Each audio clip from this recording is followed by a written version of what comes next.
what gives you that freedom? You know, when you left the private sector to start up your own thing, were you financially free? Like, as in, you don't have to work a day of your life and everything's super fine? Definitely not. Definitely not. When I left employment, I was prepared for 6 months. However, the car was taken away, so I needed a car. So I had to buy a car.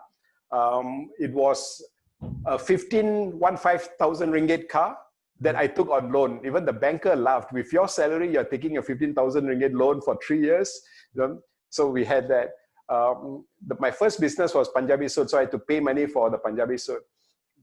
So we actually used up money. We never had that much money when I left employment. But it was that confidence that you can earn it. The first time, the first month in March, my first income was, I think about 50 ringgit from my mother-in-law and 50 ringgit from my mother. Both bought a pair of Punjabi suits. But that 50 ringgit was so precious compared to my salary in the bank.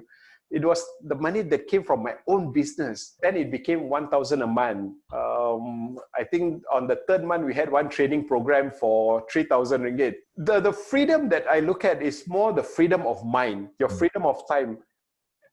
Being on my own doesn't really mean I work less than during my employment. I work more. It is just that the time is different. I work when it is time for me to work, not when others think I should work. After my meal, if I'm sleepy, I sleep. I don't have to pretend to work. Right. And when I wake up, I know my mind is fresh.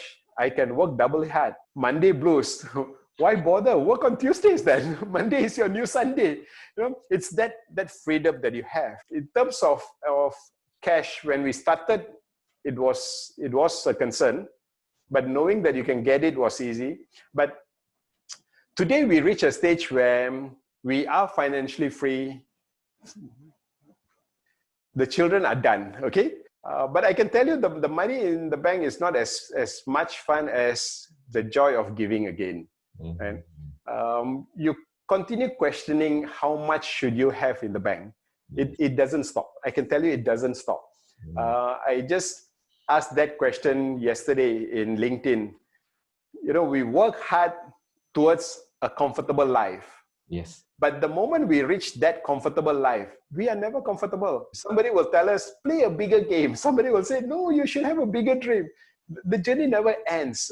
So that is all about chasing that cash part. But the moment you start serving, you are just full. The freedom comes. The freedom comes. So the cash is not a good measure. If cash is a good measure, Tan Sri Quek, I can tell you he's the second richest man in the country. I think he's still fighting to be second richest man in the world.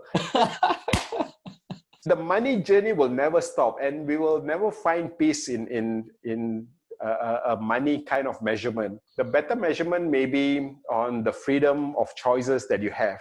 The freedom to just say, okay, this week I don't want to work. I want to go for a durian run. Or, this week I just want to be in a waterfall and write my new book. This week I just want to take a flight to Sri Lanka and do something. That freedom is more valuable than using that matrix that involves a certain number of cash. You will never reach there. You will never reach there, because the moment you start reaching, you'll create a new target.